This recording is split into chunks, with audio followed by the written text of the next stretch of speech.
Hello everyone. Today I'd like to speak about the next principle surrounding giving and growing. And that principle is that the church grows by promoting planned giving. It links into what I said a couple of clips ago about inviting God into our financial planning. St. Paul, writing to the Corinthians, tells them that he is going to come and visit them.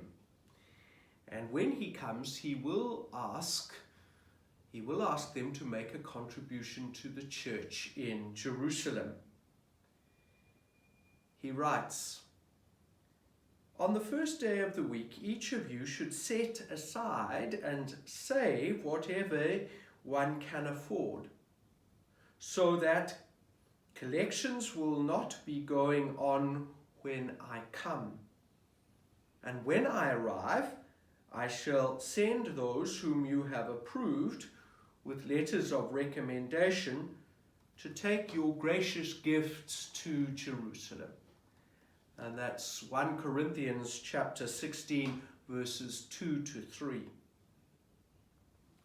This planned giving of St. Paul has two major advantages. The first is that it takes the pressure off the Corinthians to give just because Paul is there.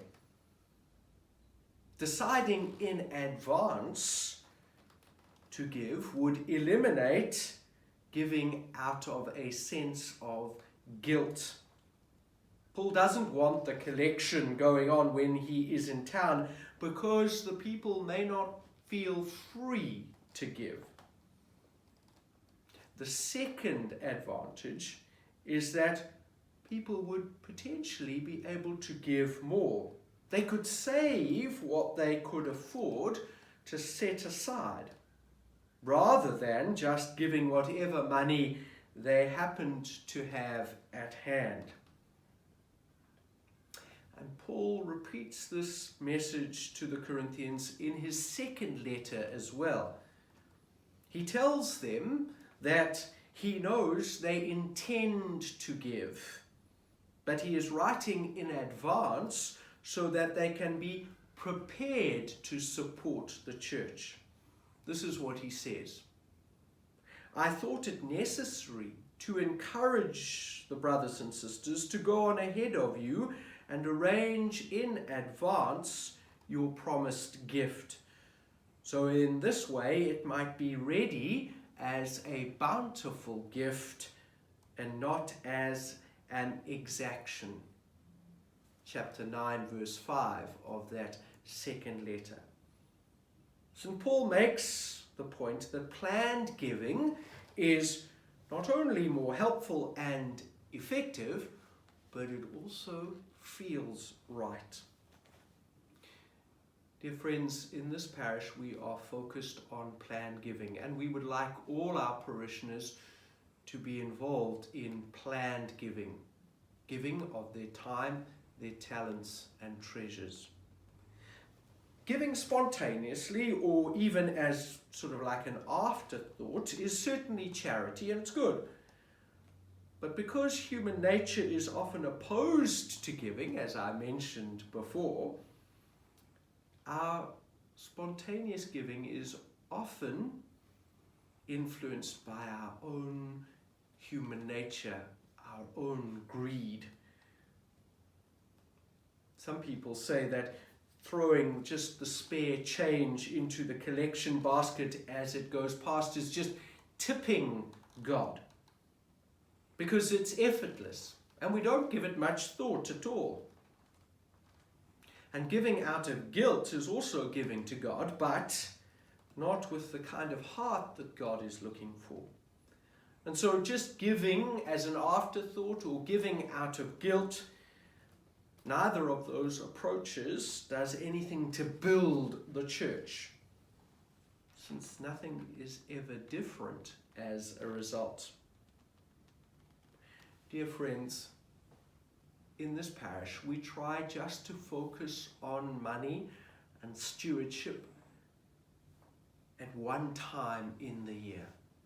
I know that there are other collections that the diocese has, but generally it is our desire to worry about money only once in the year.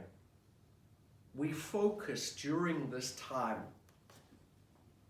on our parishioners' need to give in their place of worship as an act of worship.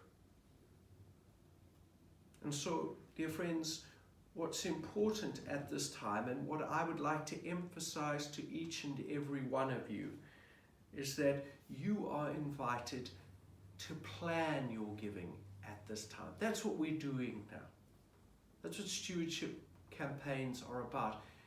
Asking you to plan your giving and to be part of a planned giving program.